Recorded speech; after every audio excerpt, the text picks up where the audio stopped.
सुधीर गुप्ता का जन्म 19 मई 1959 को मध्य प्रदेश के मंदसौर जिले में हुआ था। उनके पिता का नाम रामचंद्र गुप्ता था, जो एक कपड़े का व्यापारी थे। उन्होंने राष्ट्रीय स्वयंसेवक संघ राजस्थान के साथ संबंध बनाया और भारतीय जनता युवा मोर्चा के एक सक्रिय सदस्य बने। अपनी शिक्षा पूरी करने के बाद उन्होंने मंदसौर में कोऑपरेटिव बैंक में काम किया और फिर भारतीय जीवन बीमा निगम LIC के प्रतिनिधि के रूप में भी काम किया। उन्होंने विश्व हिंदू परिषद के कार्यकर्ता के रूप में राम जन्मभूमि आंदोलन में भी सक्रिय भूमिका निभाई। सुधीर गुप्ता को भारत सरकार की विभिन्न समितियों में सदस्यता के लिए नामित किया गया है। वे अपनी विचारधारा के पक्षधर हैं और बीजेपी के सदस्य हैं। 2014 और 2019 में मध्य प्रदेश के मंदसौर संसदीय सीट से लोकसभा के सदस्य चुने गए हैं। उन्होंने अपने क्षेत्र में विकास के लिए कई योजनाओं का निर्माण किया है और लोगों की सेवा में अपना योगदान दिया है। बीजेपी के सुधीर गुप्ता मध्य प्रदेश के मंदसौर में बम्पर वोटों से जीते हैं। उन्होंने कांग्रेस के दिलीप सिंह गुर्जर को 5 लाख से अधिक वोटों से शिकस्त दी है। सुधीर गुप्ता को कुल 9,45,761 वोट मिले हैं। आइए जानते हैं सुधीर गुप्ता के बारे में। मध्य प्रदेश के मंदसौर में बीजेपी नेता सुधीर गुप्ता ने बम्पर वोटों से जीत दर्ज की है। उन्होंने कांग्रेस के दिलीप सिंह गुर्जर को 5,05,55 वोटों से हराया है।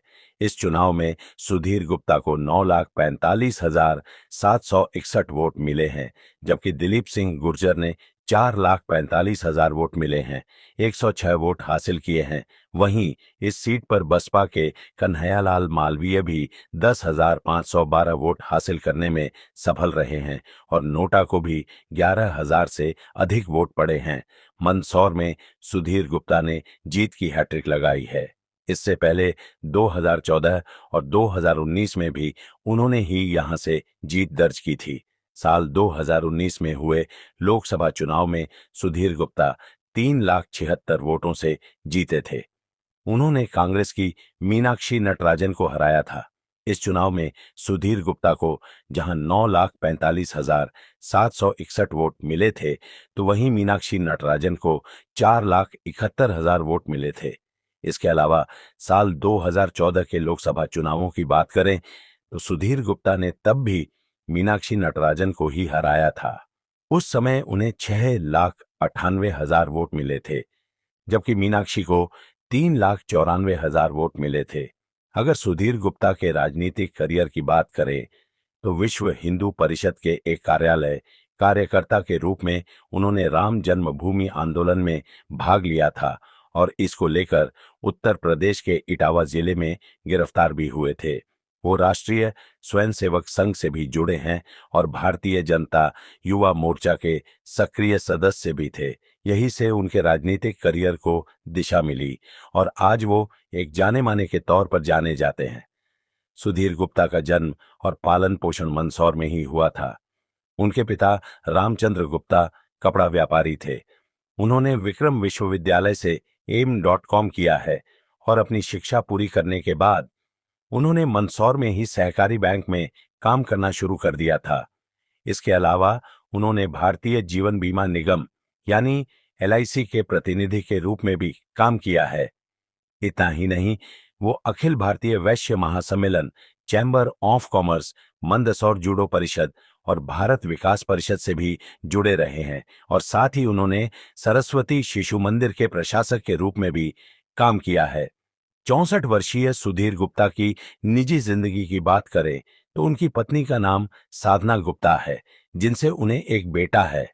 वहीं उनकी संपत्ति की अगर बात करें तो उनके पास करोड़ों की संपत्ति है। मंदसौर में उनकी जमीनें, प्लॉट, मकान और भोपाल में भी फ्लैट है। उनके पास 5 करोड़ से ज्यादा की चल संपत्ति है, जबकि उनकी पत्नी के नाम पर उनसे भी ज्यादा 6 करोड़ से अधिक की चल संपत्ति है। मंदसौर क्या सांसद सुधीर गुप्ता तीसरी बार संसद रत्न अवार्ड के लिए चयनित किए गए। सम्मान समारोह 17 फरवरी को नई दिल्ली में होगा। रविवार को दिल्ली में प्राइम पॉइंट फाउंडेशन ने इसकी घोषणा की। संस्था द्वारा देश के सांसदों को उनके लोकसभा कार्यकाल में निरंतरता और प्रदर्शन के आधार पर अलग अलग श्रेणी में किए गए उनके कार्यों पर यह पुरस्कार दिया जाता है। इस पुरस्कार की स्थापना भारत के पूर्व राष्ट्रपति एपीजे अब्दुल कलाम के कहने पर की गई थी। यह पुरस्कार व्यापक प्रदर्शन पर आधारित है, जिसमें नामांकित व्यक्तियों का चयन कानून और संसदीय मामलों के राज्य मंत्री अर्जुन राम मेघवाल और पूर्व मुख्य चुनाव आयुक्त टीएस कृष्णमूर्ति की अध्यक्षता वाली एक जूरी समिति द्वारा किया जाता है। यह देश में शीर्ष प्रदर्शन करने वाले सांसदों को सम्मानित करने के लिए नागरिक समाज द्वारा दिया जाने वाला पुरस्कार है। सांसद गुप्ता ने उक्त पुरस्कार क्षेत्र की जनता को समर्पित करते हुए कहा कि क्षेत्र की जनता का स्नेह ही मेरी ऊर्जा है, जो मुझे कार्य करने के सदैव प्रेरित करती है। साथ ही देश के प्रधानमंत्री नरेंद्र मोदी के कुशल मार्गदर्शन और नेतृत्व के कारण ही आज वे इस मुकाम पर पहुंचे हैं। सांसद सुधीर गुप्ता को तीसरी बार संसद रत्न अवार्ड मिलने जा रहा है। पुरस्कार 17 फरवरी को नई दिल्ली में मिलेगा। रविवार को दिल्ली में प्राइम पॉइंट फाउंडेशन ने इन पुरस्कारों की घोषणा की। जात रहे संस्था द्वारा पूरे देश के सांसदों को लोकसभा कार्यकाल में निरंतरता और प्रदर्शन के आधार पर अलग अलग श्रेणी में किए गए कार्यों पर यह पुरस्कार प्रदान करती है। इस पुरस्कार की स्थापना पूर्व राष्ट्रपति एपीजे अब्दुल कलाम के निर्देश पर की गई थी। उन्होंने 2010 में चेन्नई में सबसे पहले पुरस्कार समारोह का उद्घाटन भी किया था। यह पुरस्कार व्यापक प्रदर्शन पर आधारित है। इसमें नामांकित सांसदों का चयन कानून और संसदीय मामलों के राज्य मंत्री अर्जुन राम भारतीय जनता पार्टी भाजपा ने मंदसौर लोकसभा क्षेत्र के लिए मौजूदा सांसद सुधीर गुप्ता को उम्मीदवार बनाया है, जिससे उनके लिए हैट्रिक का द्वार खुल गया है, क्योंकि पार्टी ने हाल ही में उम्मीदवारों की पहली सूची जारी की है।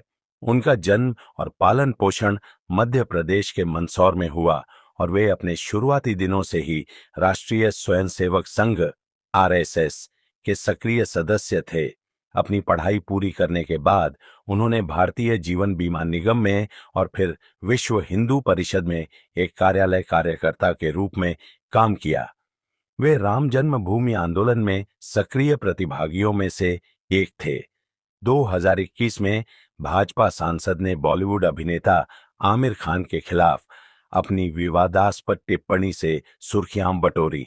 श्री गुप्ता ने बॉलीवुड के परफेक्शनिस्ट के खिलाफ उनकी पत्नी और फिल्म निर्माता किरण राव से तलाक को लेकर कथित विभाजनकारी टिप्पणी की। यह भारत की जनसंख्या के मुद्दों पर एक टेलीविजन डिबेट में था, जहां भाजपा सांसद ने यह टिप्पणी करते हुए कहा कि जनसंख्या असंतुलन में बॉलीवुड स्टार की भूमिका है। आमिर खान ने शादी के 15 साल बाद अपनी दूसरी पत्नी किरण राव को तलाक दे दिया।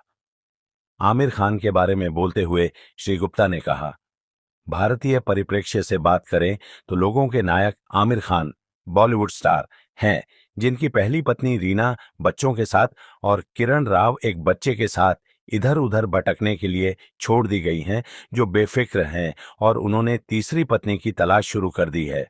कांग्रेस ने श्री गुप्ता के बयान की निंदा की थी और इसे विभाजनकारी बताया था।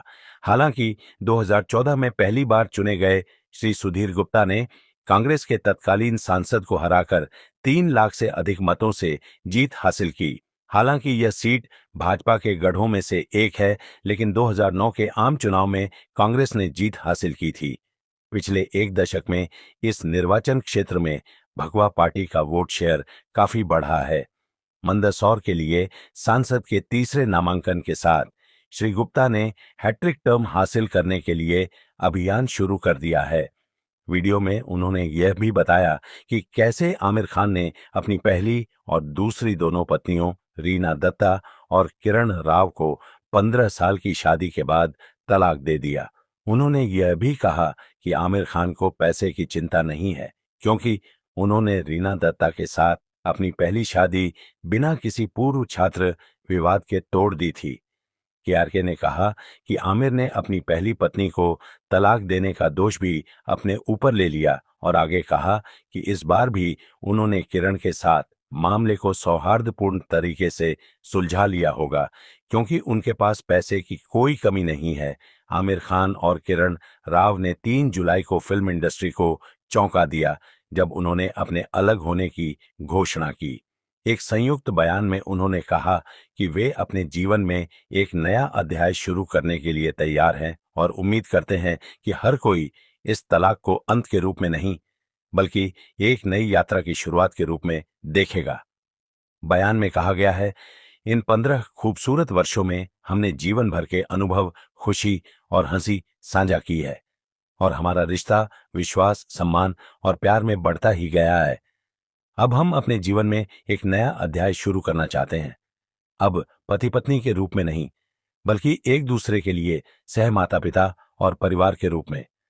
इसमें आगे लिखा गया, हम अपने शुभ चिंतकों से शुभकामनाएं और आशीर्वाद मांगते हैं और उम्मीद करते हैं कि हमारी तरह आप इस तलाक को अंत के रूप में नहीं, बल्कि एक नई यात्रा की शुरुआत के रूप में देखेंगे। धन्यवाद और प्यार, किरण और आमिर। एक दिन बाद 4 जुलाई को दोनों एक वीडियो में भी दिखे, जहां आमिर और किरण एक दूसरे के बगल में बैठे और अपने प्रशंसकों को संबोधित किया। आमिर ने कहा, तो आप लोगों को दुख भी हुआ होगा, अच्छा नहीं लगेगा, सदमा लगेगा। हम बस इतना आपको कहना चाहते हैं कि हम लोग दोनों बहुत खुश हैं और हम एक ही परिवार हैं। परिवार, उन्होंने आगे कहा, हमारे रिश्ते में बदलाव आया है, लेकिन हम लोग एक दूसरे के साथी हैं, तो आप लोग ऐसा कभी मत सोचिएगा हमारा रिश्ता बदल गया है, लेकिन हम अभी भी एक दूसरे के साथ हैं, इसलिए कृपया अन्यथा न सोचें। विश्व जनसंख्या दिवस पर योगी सरकार द्वारा बनाई गई जनसंख्या नियंत्रण नीति चर्चा में है। वहीं अलग अलग पार्टियों में इस नीति को लेकर बहस शुरू हो गई है। इसी बीच मंदसौर जावरा से भाजपा सांसद सुधीर गुप्ता ने फिल्म अभिनेता आमिर खान को लेकर विवादास्पद बयान दिया है। यूपी सरकार की तर्ज देश भर में जनसंख्या नियंत्रण के लिए कठोर कदम उठाने की मांग करते हुए सुधीर गुप्ता ने कहा कि भारत की आबादी को असंतुलित करने में आमिर खान जैसे लोगों का हाथ है। ये देश का दुर्भाग्य है। भाजपा नेता सुधीर गुप्ता ने हाल ही में आमिर खान के तलाक को लेकर निशाना साधते हुए कहा कि आमिर खान की पहली पत्नी रीना दत्ता 2 बच्चों के साथ दूसरी किरण राव को भी छोड़ा। अब वे कहां भटकेंगी बच्चे के साथ, उसकी चिंता नहीं, लेकिन दादा आमिर तीसरी की खोज में जुट गए हैं। एक हीरो का यह संदेश है। उन्होंने आगे कहा कि यह जो दुनिया कहती थी कि अंडा बेचने के अलावा ज्यादा कुछ अक्ल है नहीं, इतना ही करें तो ज्यादा ठीक है। भाजपा सांसद ने अपनी बात दोहराते हुए कहा कि आखिरकार हमें एक न एक दिन विचार तो करना ही पड़ेगा। मैंने देखा कि भारत की भूमि 1 इंच भी नहीं बढ़ी, लेकिन आबादी 14 करोड़ तक पहुंच गई है। इस पर न तो शुभकामनाएं बनती हैं और न बधाई बनती है। अगर पीछे पलट कर देखें तो जो भारत का बंटवारा हुआ था, उसमें पाकिस्तान के हिस्से में जमीन ज्यादा गई थी, लेकिन जनसंख्या कम गई थी। लेकिन जब उन्होंने धक्का देकर लौटा दिया, तो उन बेशर्मों ने उसके बदले जमीन नहीं लौटाई। ये शर्मदार दुनिया है और